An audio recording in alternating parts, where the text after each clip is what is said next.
Hello प्यारे बच्चों, कैसे हैं आप सब। आपका एक बार फिर से स्वागत है हमारे एक और नए वीडियो में। तो आज का हमारा लेक्चर होने वाला है अनुवाद के ऊपर और ये लेक्चर नंबर 6 है। इसके पहले मैंने काफी लेक्चर बना दिए हैं, 5 लेक्चर बना दिए हैं जिसमें मैंने सब कुछ बेसिक बता दिया है। तो अगर आपने नहीं देखा है, लिंक डिस्क्रिप्शन बॉक्स में दिया हुआ है। अगर आपने देख लिया है तो चलिए आगे बढ़ते हैं। तो आज हम सीखने वाले हैं लोट लकार और विधि लिंग लकार, जो 2 लकार बच गए थे उसका अनुवाद कैसे बनाया जाता है, सब कुछ सीखेंगे इस वीडियो में। तो वीडियो को पूरा देखिएगा। तो चलिए शुरू करते हैं लोट लकार। तो सबसे पहले बात आता है कि लोट लकार किसे कहते हैं, इसका अनुवाद कैसा होता है, क्योंकि जिस व्यक्ति का चेहरा ही नहीं पता हो उसके बारे में हम क्या कह सकते हैं। तो सबसे पहले जानते हैं इसके बारे में क्या होता है, कैसा दिखता है ये लोट लकार, हम कैसे दिखते हैं। आप में से सब बहुत लोग कहते हैं सर आप हैंडसम दिखते हो, हैंडसम दिखते हो। इसलिए मैं आपको तहे दिल से धन्यवाद कहता हूं। धन्यवाद आप सबका जो आपने मेरी बड़ाई की। चलिए अब बात करते हैं लोट लकार के बारे में। लोट लकार कैसा होता है, तो जब आदेश देने या आदेश लेने का बोध हो, जैसे हम कहते हैं अपने पापा से, कहते हैं पापा आज पढ़े जाए कि मन नहीं कर रहा है, आज पढ़े ना जाए। ये क्या हुआ, ये हम आदेश मांग रहे हैं पापा से, बाबूजी से आदेश मांग रहे हैं, बाबूजी आज हम पढ़े नहीं जाएंगे। तो हम आदेश मांग रहे हैं कि हमको आदेश दे दीजिए कि हाँ, पापा कह दें कि हाँ ठीक है ना जाओ, फिर तो मजे मजे हैं, फिर तो या घूमेंगे या खेल लेंगे या मस्ती करेंगे, मजा आएगा। तो जो आदेश मांगा जाता है, जैसे कि अगर किसी को अंदर आना है तो कहते हैं मैं अंदर आऊं, अगर बाहर जाना है तो क्या मैं बाहर जाऊं। तो ये सारे सेंटेंस होते हैं आदेशवाचक, जिसमें आदेश लिया जाता है या आदेश दिया जाता है। जैसे हम अगर कहते हैं अरे रमुआ तो आज पढ़े नहीं आया था, इधर आओ, इधर आओ। तो मैं बोला इधर आओ, इधर आओ क्या है, आदेश दे रहे हैं, इधर आओ, एक गिलास पानी लाओ, मेरा किताब लेके आओ। तो ये क्या कर रहे हैं, हम आदेश दे रहे हैं। और रिक्वेस्ट कैसे करेंगे, रिक्वेस्ट करेंगे मैं घर जाऊं, मैं किताब पढ़ लूं, मैं खाना खा लूं। ये सब रिक्वेस्ट किया जा रहा है, मतलब आदेश मांगा जा रहा है। तो ऐसे सेंटेंस आते हैं आदेशवाचक। जैसे मैं एक सेंटेंस लिखता हूं कि मैं, अब वह लिखा गया तो वह ही लिखूंगा, मैं नहीं लिखूंगा। तो वह घर जाए, वह घर जाए, मर जाए मत लिख लीजिएगा या मत सुनिएगा, मर जाए नहीं, घर जाए, वह घर जाए, यानी कि मैं आदेश दे रहा हूं कि वह घर जाए। तो यहाँ पे ऐसे सेंटेंस को बनाते हैं लोट लकार में। हाँ, इंग्लिश में जो है इसको हम शुड मस्ट ये सब यूज करते हैं और बनाते हैं, लेकिन संस्कृत में अलग से ही लकार है लोट लकार। चलिए अब बात करते हैं इसका सूत्र क्या होता है। तो आपके सामने लिखा हुआ है सूत्र। तो आइए समझते हैं सूत्र कैसा इसका इस्तेमाल करते हैं और क्या इसका गुण होता है। तो सबसे पहले सूत्र को हम समझते हैं। तो लिखा हुआ है तू ताम अंतु, यहां पे आप आ लगा सकते हो ऐसे, तो अंतु पढ़ोगे। लेकिन मैं आपको फिर से बता दूं कि आ का इस्तेमाल नहीं होता है, तो इसलिए मैंने आ को उड़ा दिया, ऐसे गोली लाया क्यों, तो ये जो है आ ऐसे मैंने इसको उड़ा दिया, यानी कि आ नहीं लिखा। तो आप समझिएगा इसको अंतु पढ़ते हैं, तू ताम अंतु, थू मत कर दीजिएगा, ठीक है, थू नहीं ये तू है, तू ताम अंतु, ही तम त आनी आव आम। यहां पे आप गौर कीजिएगा कि हलंत नहीं होता है। आप में से कई बंदे जो है गलती कर देते हैं और हलंत लगा देते हैं, तो हलंत नहीं होता है, तो सिर्फ ता, ठीक है, सिर्फ ता। और एक बात और कि यहाँ पे आप आ भी लिख सकते हैं, इसमें कोई दिक्कत नहीं है, क्योंकि ये जो एक ऐसा सूत्र है जिसका इस्तेमाल नहीं होता है। क्या होता है, नहीं होता है। तो आप ही लिख लिए, आ लिख लीजिए या अपना नाम लिख लीजिए, कोई दिक्कत नहीं है, क्योंकि यहाँ पे ये जो सूत्र है इसका इस्तेमाल नहीं होता है। आगे बढ़ेंगे और अच्छे समझ में आएगा। तो हमने सूत्र देखा तू तमंतु ही तमता आनी आव आम। अब जो है समझते हैं कि धातु रूप कैसे बनाते हैं, कैसे कैसे कैसे। ऊंची है बिल्डिंग, लिफ्ट तेरा बंद है, कैसे। तो हम इसका धातु रूप कैसे बनाते हैं वो सीखते हैं। तो चलिए धातु रूप सीखते हैं। तो यहाँ पे मैंने कॉलम बना लिया है धातु रूप का। अब हम एक धातु लेंगे और धातु रूप बनाना सीखेंगे। तो बहुत ही सिंपल सा धातु बनाएंगे। तो मान लीजिए मुझे बनाना है हस धातु। हस मतलब होता है हंसना। क्या होता है, हंसना। देखिए हिंदी में लिखा हूं मैं, तो यहाँ चंद्र बिंदु दिया हूं, संस्कृत में कुछ नहीं, सिर्फ हस धातु। तो सबसे पहला स्टेप क्या होता है धातु रूप बनाना, वो भी लोट लकार में। तो फर्स्ट स्टेप होता है कि जिस भी धातु का आपको धातु रूप बनाना है उसको सारे कॉलम में फिल कर लीजिए। तो हस लिखता हूं यहाँ सारे कॉलम में, सिर्फ एक कॉलम में नहीं, बाकी सारे कॉलम में मैं लिखूंगा हस। ठीक है, यहां पे भी लिखूंगा हस हस हस। कभी हंस भी लिया करो यार। हंसो, तो हंस, यहां भी हंस, और एक बार और फिर से हम हंसेंगे हंस। चलिए, हंस मतलब हंसना, तो ये तो लिख लिया। हाँ, यहाँ पे मैं हेडिंग देता हूं कि हंस का धातु बना रहे हैं, तो हंस धातु रूप। पहला स्टेप, धातु रूप जो भी बना रहे हो उसको कॉलम में फिल कर लो। सेकंड स्टेप होता है सूत्र को ऐड कर दो। तो सूत्र क्या है? सूत्र है तू, प्रथम पुरुष एकवचन होता है सूत्र तू, प्रथम पुरुष एकवचन यहाँ पे लास्ट में ऐड करेंगे, तू बन जाएगा हंस तू। हंस तू मतलब तुम हंसो, लेकिन ऐसा नहीं है, ये तो हिंदी बोले। हंस और तू हंसतू, हंसतू मतलब हंसता है। अभी हम सेंटेंस बनाएंगे तो और अच्छे से समझ में आएगा। तो हंसतू यानी कि हंसता है। तो मैं यहाँ पे क्या किया हूं, मैंने यहाँ पे सूत्र को ऐड किया है, हंस और तू हंसतू। इसी प्रकार से यहाँ ताम है तो यहाँ लिखेंगे ताम, हंस ताम, ठीक है। और यहाँ पे हसंतु, देखिए अभी मैंने आपको कहा था ना कि आ का इस्तेमाल नहीं होता है, यहाँ पे आ आया नहीं आया ना, तो इसलिए मैंने सिंपल कर दिया, आधा ना और तू, अंतु पढ़िएगा लेकिन लगाइएगा ना आतु, ठीक है, ऐसे। तो हस्तु हस्ताम हसंतु, ठीक है। और चंद्र बिंदु मत दे दीजिएगा, चंद्र बिंदु नहीं होता है, हिंदी में होता है चंद्र बिंदु, संस्कृत में चंद्र बिंदु नहीं होता है। तो आप गलती से चंद्र बिंदु मत दे दीजिएगा, नहीं तो फिर रात के कहते हैं ना दिन में तरेगन दिखेगा, वो दिन में तरेगन दिखलेगा नहीं, ये तरेगन ना है, तरेगन मतलब कि तारा, तो दिन में तारा दिखने लगेगा। तो आपको दिन में तारा नहीं दिखाना है, इसलिए संस्कृत जब बनाओगे तो हंस में ऊपर चंद्र बिंदु नहीं दीजिएगा। एक बात और मैं आपको बताता हूँ, यहाँ पे हंस में लिखा है तो ये हलंत दिया है, क्या दिया है? हलंत। देखिए मैं हंस लिखा हूं, हलंत दिया हूं, दिख रहा है ना? गौर से देखिए, जूम करके देखिए इसको, हंस में हलंत दिया हुआ है। अब मैं जब यहाँ बना रहा हूं तो हलंत नहीं दे रहा हूं, क्योंकि अगर अकेला ऐसे सिर्फ लिखा जाता है तो लिखा जाता है हलंत के साथ। जैसे कि अगर आपने इंग्लिश पढ़ा होगा, अगर आपको पता होगा, और नहीं पता हो तो मैं बताता हूँ, मैं इंग्लिश भी पढ़ाता हूँ भाई, बताता हूँ। अगर आपको लिखना है लाफ, LAUGH, लाफ, तो आप सीधा सीधा लाफ नहीं लिख सकते हो, टू लाफ लिखना पड़ता है। टू लाफ मतलब कोई भी अगर वर्ड मीनिंग लिख रहे हो इंग्लिश में तो उसके पहले टू लगाना पड़ता है। और इसका जीता जागता एग्जांपल मैं आपको बताता हूँ, टू लेट। टू लेट का मतलब क्या होता है? लेट मतलब होता है देर ना हो जाओ, लेकिन टू के साथ लिखा जाता है, ठीक है, इसका अलग अलग से कोई अर्थ नहीं है। तो इसी प्रकार से जब भी आप धातु लिखोगे, सिर्फ धातु लिखोगे तो आप हलंत दोगे, जब धातु रूप बनाने लगोगे तो हलंत नहीं दोगे। अब जब हम इसका इस्तेमाल करते हैं वर्ड सेंटेंस बनाने में, तो क्या हम टू लेट लिखते हैं? टू हटा देते हैं, लाफ नहीं, सिर्फ लाफ लिखते हैं, टू हटा देते हैं। तो इसी प्रकार से लिखने में अगर सिर्फ, समझ गए ना? मैं ज्यादा नहीं बोलूंगा, समझ गए ना? बस बस बंद करो इसको। तो हम यहाँ पे आते हैं संस्कृत पे, तो हस्तु हसाम हसंतु, हलंत नहीं देंगे और चंद्रबिंदु भी नहीं देंगे। आगे बढ़ते हैं, मध्यम पुरुष, यहाँ पे सूत्र क्या है? ही या आ, लेकिन इसमें से कोई सूत्र इस्तेमाल नहीं होता है, तो आप इसको ऐसे गोल गोल अंडा और गुरु जी के डंडा, तो यहाँ पे जो है गोल गोल अंडा बना दीजिए, मतलब कि इसका इस्तेमाल होता ही नहीं है, कहीं नहीं होता है। तो हम इसको कुछ नहीं करेंगे, बस वो जो एक प्रचार देता है मंच का कि कभी कुछ ना करके देखो, तो यही है, कभी कुछ ना करके देखो, तो ये कुछ नहीं करना है, ठीक है, इसमें कुछ नहीं करना है, खाली रहेगा ये। मध्यम पुरुष एक लाइन में ऐसे ही रहता है। आगे बढ़ते हैं, यहाँ तम, यहाँ है तम, द्विवचन में होता है तम, तो हम लास्ट में ऐड करेंगे तम, तो हो जाएगा हस्तम। और यहाँ पे त है तो हम लास्ट में ऐड करेंगे त हसत, ठीक है, हसत पढ़ेंगे। तो हस्तु हस्ताम हसंतु, हस हस्तम हसत। अब बढ़ते हैं उत्तम पुरुष की ओर, आनी लिखा हुआ है, तो हस और आनी, हस आनी, हस आनी, हसानी, हसानी हो जाएगा। तो हम यहाँ लिखेंगे हसानी, इस प्रकार से। यहाँ पे हसाव, हसाव हसाव, और यहाँ पे हसाम, आम, ऐसे हो जाएगा हसाम, ठीक है। चलिए बन गया। हाँ, एक बात मैं और आपको बता दूं कि यहाँ विसर्ग मत लगा दीजिएगा, नहीं तो गलती हो जाएगा, ठीक है। तो विसर्ग नहीं, ना इसमें ना इसमें, इसमें तो किसी में विसर्ग है ही नहीं। चलिए अब बढ़ते हैं अनुवाद की ओर। तो अब हम देखते हैं अनुवाद कैसे बनाया जाता है लोट लकार में।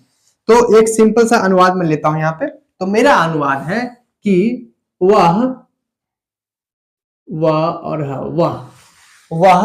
पढ़े, क्या करे? अच्छा, पहले मैं बोलता हूं वह हंसे, मैं किसी को आदेश दे रहा है, या फिर मैं किसी को कह रहा हूं वह हंसे, मैं कहता हूं कि वह हंसे, मतलब कि किसी को हंसने के लिए मजबूर कर रहे हैं या आदेश दे रहे हैं, तो वह हंसे। ठीक है, ये हमारा अनुवाद है। और हिंदी लिख रहे हैं तो चंद्र बिंदु देना बनता है। तो वह हंसे मेरा सेंटेंस है। अब हम इसको संस्कृत करेंगे, कैसे करेंगे? तो बहुत ही सिंपल सा है। सबसे पहले आप वह ढूंढिए संस्कृत में। वह यानी कि सह होता है। क्या होता है? सह। सह मतलब कि वह। अब इसका जाति धर्म देखेंगे, क्योंकि मैंने आपको पहले ही बताया है कि सेंटेंस बनाना, अनुवाद बनाना और शादी कराना दोनों सेम है। कैसे? क्योंकि इसमें भी आपको जाति धर्म देख करके और सही निशाना लगाना पड़ता है और सही जो है कन्या यानी दुल्हन ढूंढना पड़ता है। मैं एक व्यक्ति से मिला था, वो बोल रहा था कि शादी करना एक जुए की तरह है। अगर सही हो गया, मतलब सही लड़की मिल गई या सही लड़का मिल गया तो जिंदगी संवर जाएगा, और अगर सही नहीं मिला तो जिंदगी बर्बाद हो जाएगा। तो एक जुआ है जिसको हम नहीं जानते हैं कि क्या होने वाला है, जीतने वाले हैं कि हारने वाले हैं। बस आंख बंद करके जुआ खेल जाओ। तो यही होता है। और खासकर लव मैरिज तो ऐसी होता है। मेरा एक दोस्त है, वो बोल रहा था, ठीक है, तो वो बोल रहा था कि मैंने लव मैरिज किया है, और लव मैरिज जो है वो मुझे ज्ञान दे रहा था कि शादी जो है वो एक जुए की तरह होता है। इसमें जीतो या हारो क्या फर्क पड़ता है, क्योंकि एक बार जुआ खेल गए तो खेल गए, पता तो है नहीं किसी को कि क्या होने वाला है। तो बस जुआ है और खेल जाओ। तो इस भी, लेकिन ये जुआ नहीं खेलने वाले हैं, ठीक है, ये सेंटेंस बनाने वाले हैं, अनुवाद बनाने वाले हैं। तो इसको जुआ मत समझिएगा। तो ये हम करने वाले हैं इसका शादी। देखिए, वह यानी कि सह, तो सह जो है ये हमारा दूल्हा है और इसका शादी करवाने वाले हैं इसके साथ। अब इसके घर में 9 बेटा है, ये भी है, ये भी है, इस बेटे सर्वनाम का 9 बेटा है और धातु का भी 9 बेटी है। ठीक है, हमें दोनों का शादी करवाना है। तो कौन अपने अपने कन्या को पसंद कर लो, अपने अपने पसंद से अपनी अपनी लड़की को पसंद कर लो। तो हम इसका जो है शादी करवाने वाले हैं। प्रथम पुरुष एक वचन है, तो सेम ऐसा ही जो है लड़की होना चाहिए, यानी कि इसकी कन्या, इसकी दुल्हन, इसकी पत्नी होना चाहिए। तो प्रथम पुरुष एक वचन, सेम यही कंडीशन देखो, प्रथम पुरुष एक वचन क्या है? हस्तु है। क्या है? हस्तु। कितना प्यारा नाम है, नहीं? हस्तु। सुनो हस्तु, तुमने मेरा काम कर दिया। हस्तु कितना प्यारा नाम है, नहीं? वाह, हस्तु। तो शाह का शादी होने वाला है हस्तु के साथ, तो बैंड बारात लेके आइएगा और नाचने जरूर आइएगा। ठीक है, तो प्रथम पुरुष एक वचन में होता है सह, प्रथम पुरुष एक वचन होता है हस्तु, तो हम सह के साथ लगाएंगे हस्तु, बन जाएगा वह हंसे। ठीक है, वह हंसे यानी कि सह हस्तु, वह हंसे। चलिए अब बात करते हैं कि एक सेंटेंस और लेते हैं। जैसे कि होता कि तुम हंसो, तुम हंसो। अब यहाँ पे हम दे रहे हैं किसी को आदेश, तुम हंसो। इसको कैसे बनाएंगे? तो सेम वही कंडीशन है। अब शादी किसका होगा? अब तुम का होगा, यानी कि तुम का संस्कृत होता है त्वम, तो त्वम का शादी करवाना है। त्वम कहाँ पे है? यहाँ पे है, यहाँ पे त्वम है। मध्यम पुरुष एक वचन, मध्यम पुरुष एक वचन, सेम ऐसे ही दुल्हन चाहिए इसको। तो मध्यम पुरुष एक वचन क्या है? हस है, तो त्वम यानी कि तुम और हस लगा देंगे। इसमें कोई सूत्र नहीं लगता है, मैंने आपको बताया था ना कि इसमें कोई सूत्र नहीं लगता है, तो इसमें कोई सूत्र नहीं लगाएंगे, बस बन जाएगा त्वम हस यानी कि तुम हंसो। अगर होता कि तुम दोनों हंसो, तुम दोनों हंसो, इसको कैसे बनाते? सिंपल है, इसका भी शादी करवाना है और शादी में लड्डू मिठाई तो मिलने करता है। शादी करवाने जाओ, खूब दबा के लड्डू खाओ, पेड़ा खाओ, पूरी खाओ और अगला दिन पेट खराब कर लो। फिर जो है 4 दिन तक बेड में पड़े रहो। फिर 10 दिन बाद अगला का शादी आएगा, फिर खूब दबा के खाएंगे, फिर पेट खराब हो जाएगा, फिर 10 दिन पड़ेंगे, फिर 20 दिन बाद अगला का शादी होगा। खाना है और निकालना है, और क्या करना है। चलो तुम दोनों हंसो, तो हम शादी करवाने वाले हैं तुम दोनों, यानी कि तुम दोनों का संस्कृत क्या होता है? युवाम। तो हम लिखेंगे यहाँ पे युवाम, मैं नीचे लिखता हूँ क्योंकि यहाँ पे जगह नहीं है, तो यहाँ लिखता हूं मैं युवाम। युवाम यानी कि तुम दोनों। अब इसका शादी करवाएंगे तो इसके अनुसार लड़की जो है चाहिए, तो युवाम कहाँ पे है? मध्यम पुरुष द्विवचन, मध्यम पुरुष द्विवचन क्या है? हस्तम। तो युवाम के साथ शादी होगा किसका? हस्तम का। युवाम हस्तम, हस्तम ऐसे बन गया युवाम हस्तम, यानी कि तुम दोनों हंसो। अब बताओ इन दोनों का जोड़ी कैसा लग रहा है? कैसा लग रहा है इसका जोड़ी? तो ये है पति पत्नी, ये है पति, इसकी पत्नी। ठीक है, ये दोनों का शादी हो गया। मंगलम भगवान विष्णु मंगलम गरुड़ध्वजा मंगलम पुंडरीकाक्षाय मंगलाय धनुहरि स्वाहा। आज से आप दोनों पति पत्नी हुए, तो ये दोनों का शादी हो गया। युवाम हस्तम मतलब कि तुम दोनों हंसो। ठीक है, चलिए आगे बढ़ते हैं, एक सेंटेंस और लेते हैं। अगर होता कि मैं हंसूं, मैं पूछ रहा हूं, किसी से आज्ञा ले रहा हूं कि मैं हंसूं, ठीक है गुरुजी मैं हंस लूं। एक वो जो सुना होगा ना कि बम कैसे फटा, तो बम पहले मेरे पास आया, फिर पूछा कि मैं बम हूं, फट लो, तो मैंने कहा आ ही गए हो तो फट लो। तो वही वाला बात है, आज्ञा लिया जा रहा है। ठीक है, आज्ञा लिया जा रहा है। तो मैं अगर आज्ञा लूं कि मैं हंसूं, तो यहां पे जो है हम बनाएंगे कैसे, तो मैं यानी कि अहम, मैं यानी कि अहम, और अहम का जाति धर्म देखो कहां पे है, उत्तम पुरुष एक वचन, उत्तम पुरुष एक वचन। सेम यही कंडीशन हमें यहां चाहिए, उत्तम पुरुष एक वचन। क्या है, हसानी, तो अहम के साथ लगाएंगे हसानी, बन जाएगा अहम हसानी, यानी कि मैं हंसूं। तो इस तरह से बनाते हैं। चलिए अभी तो हमने सिर्फ हस धातु का बनाया, क्योंकि हस धातु का सब धातु रूप बना लिया था। अब हम अगर किसी और धातु का धातु रूप नहीं बनाए हैं, उसका अगर सेंटेंस बनाना चाहें तो बना लेंगे, बिल्कुल बनाएंगे, क्यों नहीं बनाएंगे, क्योंकि हम ट्रिक से पढ़ते हैं, रट के नहीं पढ़ते हैं। और जब ट्रिक से पढ़ोगे तो कुछ भी आ जाए, काहे काहे ना आंधी तूफान आ जाए, झगड़ लेंगे, लड़ लेंगे और जीत भी जाएंगे। क्यों जीतेंगे, क्योंकि हमारे पास पावर है, ट्रिक का पावर। तो चलिए अगर होता है हमारा, अगर सेंटेंस है कि राम जाए, राम जाए, मैं क्या बोल रहा हूं, राम जाए, मतलब राम को आदेश दे रहा हूं जाने के लिए। ये जो है हस धातु का नहीं है, इसका धातु रूप बना हुआ नहीं है, लेकिन फिर भी हम इसको बनाएंगे, कैसे बनाएंगे, चलिए बनाकर देखते हैं। तो राम यानी कि राम, राम, ये देखिए लड़का का नाम है, और लड़का का नाम संस्कृत करने के लिए हमें सिर्फ दो विसर्ग, एक ही विसर्ग कहते हैं, मतलब दो बिंदु जो है लगाना पड़ता है, जिसे विसर्ग कहते हैं। तो राम का संस्कृत रामा हो गया। अब जाना का क्या होता है, जाना का होता है गच, लेकिन हमें सूत्र चाहिए, कौन सा सूत्र लगाएंगे, जैसे इसको बना रहे थे उसको ऐसे कैसे बनाएंगे। तो सिंपल सा है, पहले आप पता कीजिए कि राम जो है इसका प्रथम, इसका पुरुष और वचन क्या होता है, तो इसका पुरुष वचन होता है प्रथम पुरुष, प्रथम पुरुष। आप पूछेंगे कि कैसे सर, कैसे आप कह दिए कि इसका प्रथम पुरुष होता है, तो मैं आपको बता दूं कि जितना भी नाम होता है, चाहे लड़का का हो, लड़की का हो, सामान का हो या जानवर का हो, किसी भी चीज का नाम है तो प्रथम पुरुष में ही आता है। बाकी बेसिक तो बताया ही है, आपको पता होगा। तो प्रथम पुरुष हो गया, और राम एक लड़का है यानी कि एक वचन। तो प्रथम पुरुष एक वचन का सूत्र क्या होता है, देखो प्रथम पुरुष एक वचन का सूत्र क्या है, हस्तु, क्या है, हस्तु। लेकिन हमें हस का नहीं बनाना है, हमें गच का बनाना है। तो गच क्लास में लगाएंगे तू, बन जाएगा गच तू। राम गच तू, यानी कि राम जाओ तुम, यानी कि तुम राम जाओ, राम जाए या राम जाओ, ठीक है, ऐसे बनाएंगे, राम जाओ या राम जाए, आदेश मांग दिया जा रहा है या मांगा जा रहा है। तो यहाँ पे राम जाए यानी कि राम गच्छतु, राम जाए या राम जाओ, इस प्रकार से बनाते हैं। अगर एक सेंटेंस और लें कि तुम, हाँ तुम खाओ, तुम खाओ, खाओ यानी कि खाना, तो इसका कैसे बनाएंगे, तुम का संस्कृत पहले ढूंढो क्या होता है, तुम का संस्कृत होता है त्वम, त्वम कहां पे है, त्वम यहाँ पे है, मध्यम पुरुष एक वचन, तो सेम यही कंडीशन कराएंगे। तो पहले तो खाना का होता है खाद, क्या होता है, खाद। अब इसी में हम सूत्र लगाएंगे, देखिए तुम और खाना का होता है खाद। अब हमें देखना है मध्यम पुरुष, मध्यम पुरुष एक वचन में त्वम आता है, तो मध्यम पुरुष एक वचन में कौन सा सूत्र है, मध्यम पुरुष एक वचन। जैसे हस का कुछ नहीं हुआ, उसी प्रकार से खाद का भी कुछ नहीं होगा, ये यही से रह जाएगा, त्वम खाद यानी कि तुम खाओ। कभी कुछ ना करके देखो, मैंने कुछ नहीं किया, ठीक है। तो तुम खाओ यानी तुम खाओ, राम जाए रामा गच्छतु, और मैं हंसूं अहम हसानी। तो इस प्रकार से लोट लकार का सेंटेंस बनाया जाता है। अभी हम ये वीडियो खत्म नहीं करने वाले हैं, अभी हम विधि लिंग लकार का भी सीखेंगे इसी वीडियो में, ताकि आगे आने वाला वीडियो आगे बढ़े और विभक्ति सीख सके। तो चलिए अब सीख लेते हैं विधि लिंग लकार।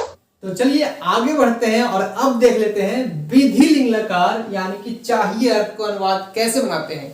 तो बिना देर किए हुए सबसे पहले जानते हैं इसका सूत्र।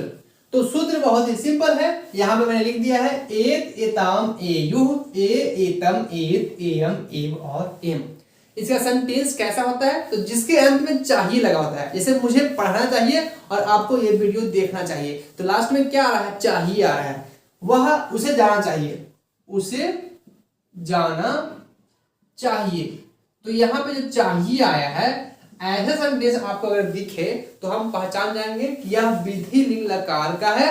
देखिए मैंने यहाँ पर लिख भी दिया है चाहिए, यानी कि जिसके लास्ट में चाहिए हो, और इसको बनाने के लिए हमें विधि लिंग लकार का सूत्र चाहिए होगा। तो हमको चाहिए चाहिए चाहिए यानी कि हमको जरूरी चाहिए, ठीक है। तो ये हमें विधि लिंग लकार का सूत्र पता हो गया है। एत एताम एयुह ए एतम एत एयम एव और एम। गौर से देखिएगा थोड़ा सा, इसमें हलंत और विसर्ग का बहुत इंपॉर्टेंट होता है, ठीक है। तो यहाँ पे विसर्ग है और यहाँ पे हलंत नहीं है। क्या है? नहीं है। किसी भी लकार का सूत्र उठाकर देख लीजिए, चाहे वो लोट लकार का हो, चाहे लंग लकार का हो, चाहे विधि लिंग लकार का हो, यहाँ पे हलंत नहीं होता है। तो भूल करके भी यहाँ पे हलंत नहीं दीजिएगा, मैं आपको बार बार याद दिला रहा हूँ, ठीक है। दरवाजा खटखटा के आपको याद दिला रहा हूँ, ठीक है। तो ये ध्यान दीजिएगा। आइए अब जल्दी से बात कर लेते हैं कि इसका धातु रूप कैसे बनाते हैं। तो आप देखते हैं धातु रूप। तो धातु रूप बनाने के लिए मैं आपको सिंपल सा स्टेप बताने वाला हूं। तो हमारा पहला स्टेप है वो है कि जिस भी धातु का आप धातु रूप बनाना चाहते हो उसे कॉलम में फिल कर लीजिए, जैसे कि मैंने अभी आपको थोड़ा देर पहले बताया था। तो चलिए, मुझे बनाना है कौन से धातु का धातु रूप? तो मुझे बनाना है लिख धातु का धातु रूप। लिख मतलब होता है लिखना। लिख मतलब क्या होता है? लिखना। और हमें लिख धातु का धातु रूप बनाना है। तो कैसे बनाएंगे? तो बहुत ही सिंपल स्टेप। पहला स्टेप मैंने आपको क्या बताया, जिस भी धातु का धातु रूप बना रहे हो उसे कॉलम में लिख लो। तो मैं सारे कॉलम में लिखता हूँ लिख। यहाँ भी लिख और यहाँ भी लिख, सारे कॉलम लिख। अब आप भी काम करो कि आप भी लिख लो, ठीक है। आप भी अपने कॉलम में लिख लो, क्या लिखना है? लिख लिखना है, लिख ऐसे। और यहाँ मिलेगा लिख,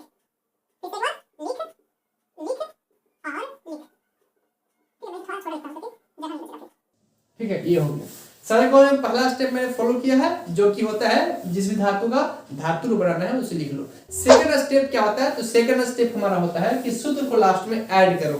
तो लास्ट में सूत्र को ऐड करते हैं। तो एक वचन प्रथम पुरुष में है एत, तो एक वचन प्रथम पुरुष में हम ऐड करेंगे एत। कैसे ऐड करेंगे? तो ये जो मात्रा है वो चला जाता है ऊपर, एक की मात्रा गया ऊपर, बाकी बचा हलंत जो है हम ऐड कर देंगे, बनेगा लिखेत। लिख और एत लिखेत। इस प्रकार से एताम, तो एक की मात्रा चला गया ऊपर, बाकी ताम जो है हम ऐड कर देंगे, बनेगा लिखेताम। यहाँ पे एयु है, एक की मात्रा ऊपर, बाकी यु ऐड कर देंगे, लिखेयु।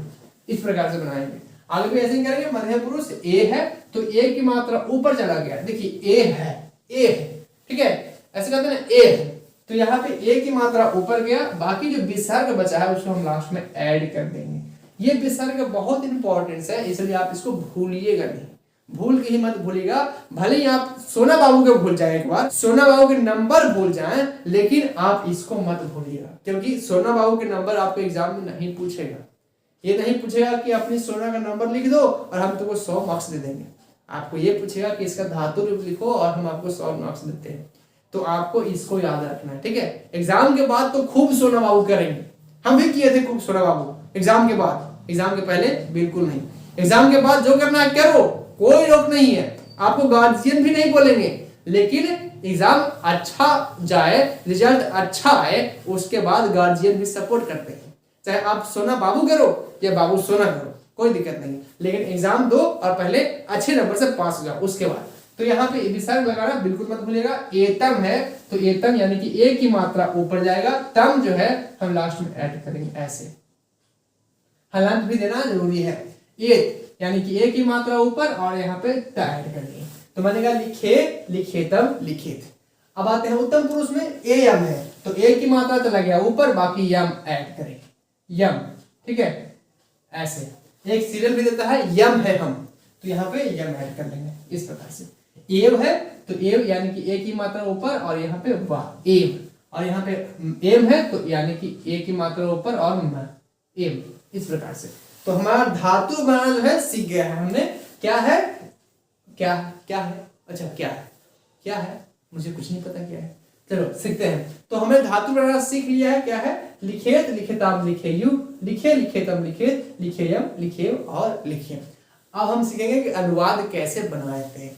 तो मैंने इसको बहुत ही सिंपल स्टेप, 2 स्टेप में फॉलो किया है। पहला कि जिसका धातु रूप बनाना है उसको लिख दो, और दूसरा सारे में सूत्र ऐड कर दो, बस। आइए अब बढ़ते हैं अनुवाद की ओर। अनुवाद मैं आ रहा हूं, तो चलिए अनुवाद सीखते हैं।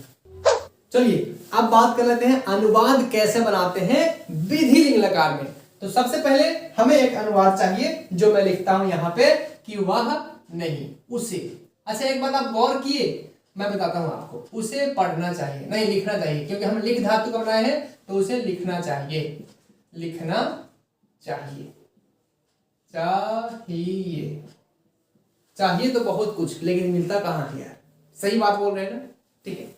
तो उसे लिखना चाहिए। मैं आपको ये बताने वाला हूं कि उसे कहां से बना है, वह से बना है, वह से बन गया उसे, क्योंकि अगर हम ऐसा बोले कि वह लिखना चाहिए तो सेंटेंस अच्छे से नहीं बन रहा है, सेंटेंस की सुंदरता जो है खत्म हो जा रही है, इसलिए हमें उसे करना पड़ा। तो आप ये मत समझिएगा कि उसे का अलग से मीनिंग आता है, अलग से इसका शब्दार्थ होता है, जी नहीं, उसे यानी कि वह, और वह का संस्कृत होता है सह, तो उसे का भी संस्कृत होगा सह, यानी दोनों का संस्कृत क्या हुआ, सह हुआ। तो आप कंफ्यूज बिल्कुल मत होइएगा, ये मेरा आपका हाथ जोड़ के आपसे रिक्वेस्ट है। तो सह यानी कि वह और सह मतलब कि उसे। चलिए बनाते हैं। तो सबसे पहले हमें क्या करना पड़ेगा, उसे का संस्कृत लिखना पड़ेगा। आपको सह का संस्कृत कहाँ दिख रहा है, सह यानी कि वह कहाँ दिख रहा है, यहाँ पे। तो मैं उसे का संस्कृत भी सह ही लिखूंगा क्योंकि दोनों का सेम होगा। प्रथम पुरुष एक वचन, प्रथम पुरुष एक वचन, सेम इसी कंडीशन का हमको दुल्हन चाहिए, हमको ऐसा ही कन्या चाहिए, हमको नहीं चाहिए इसको चाहिए, क्योंकि हम इससे शादी नहीं करेंगे, हम तो खूबसूरत से लड़की से शादी करेंगे। नहीं, आसमान से उतर के आएगी और जिसके लंबे लंबे बाल होंगे और जो होगा देखा जाएगा, ठीक है। तो प्रथम पुरुष एक वचन सह यानी कि वह, वह यानी कि उसे।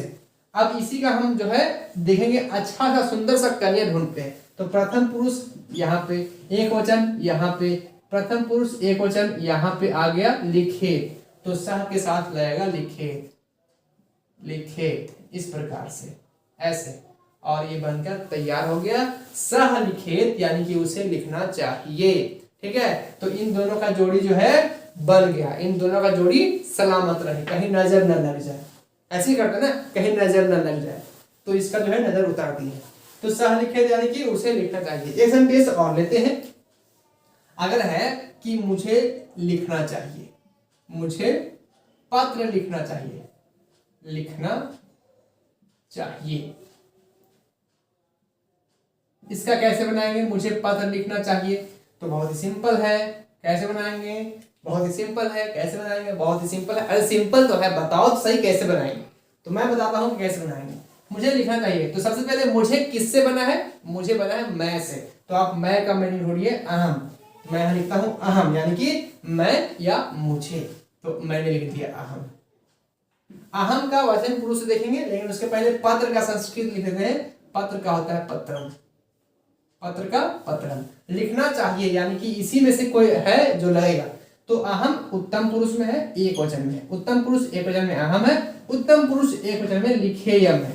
तो सेम यहाँ पे हम इसी का कंडीशन देख के ढूंढेंगे और लिखेंगे लिखेयम, लिखेयम, यम है हम, लिखेयम, ठीक है। ये बात ध्यान दीजिएगा कि उत्तम पुरुष एक वचन में है तो उत्तम पुरुष एक वचन का ही हम लगाएंगे। उत्तम पुरुष एक वचन में है लिखेयम, तो लिखेयम।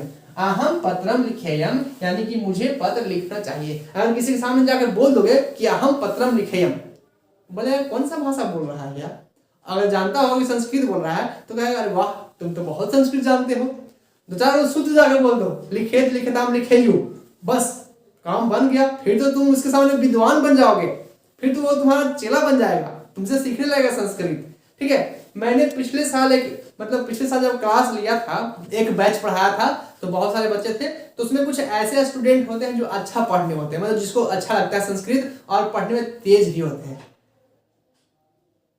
आज वो क्लास ले रहे हैं, मतलब कि मेरा पढ़ाया हुआ स्टूडेंट आज वो दूसरों को पढ़ा रहा है संस्कृत, कोचिंग में क्लास लेता है। और कल मुझे फोन करके बताया था कि मैं ऐसा ऐसा कर रहा हूँ, मतलब संस्कृत पढ़ा रहा हूँ। मुझे बहुत खुशी हुआ, दिल बाग बाग हो गया, सिर चौड़ा हो गया, ऐसे हो गया चौड़ा। काहे कि मेरा पढ़ाया हुआ स्टूडेंट खुद दूसरों को संस्कृत पढ़ा रहा है, अच्छा लगता है। जब ऐसा होता है तो अच्छा लगता है। तो बस आप भी इनमें से हो सकते हैं, आप भी बन सकते हैं। पहले आप खुद अच्छे से पढ़िए, फिर दूसरों को पढ़ाइएगा। और अच्छी बात है आप संस्कृत पढ़ा रहे हो, और अच्छी बात है, क्योंकि जिसको कुछ नहीं पता है संस्कृत के बारे में उसको बता रहे, कम से कम अपनी संस्कृति को तो बना रखे हो यार, कम से कम अपनी संस्कृति संस्कार को तो बनाए रखे हो। ये तो इससे और अच्छा क्या हो सकता है।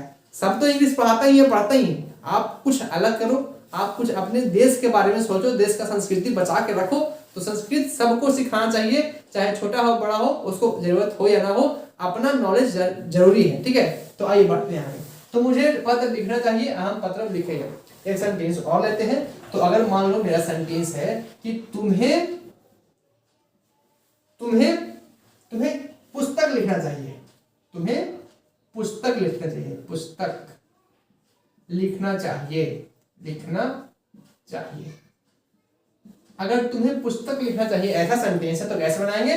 तो सबसे पहले तुम्हें, अच्छा तुम लिख दिया मैंने, तुम्हें लिखना है, तुम्हें, तू अधमा और हे, तुम्हें, ऐसे तुम्हें पुस्तक लिखना चाहिए। तो तुम्हें का संस्कृत क्या होगा, तुम्हें का संस्कृत त्वम होगा, यानी कि त्वम मतलब तुम भी और तुम्हें भी। तो मध्यम पुरुष एक वचन में आता है त्वम, तो मैं लिखता हूं त्वम। पुस्तक का होता है पुस्तकम, पुस्तकम यानी कि पुस्तक, हलंत माला का दो संस्कृत बन जाएगा, है ना, बिल्कुल आसान है संस्कृत। लिखना यानी कि लिख धातु, बाकी इनमें से कोई एक लाएगा। तो हम कैसे पता करेंगे, तो बहुत ही सिंपल है, मध्यम पुरुष एक वचन आता है त्वम, सेम मध्यम पुरुष एक वचन आता है लिखे, तो हमें यहाँ लिखना होगा लिखे, लिखे यानी कि लिखना चाहिए। तो तुम्हें लिखना चाहिए यानी कि तुम पुस्तकम लिखे।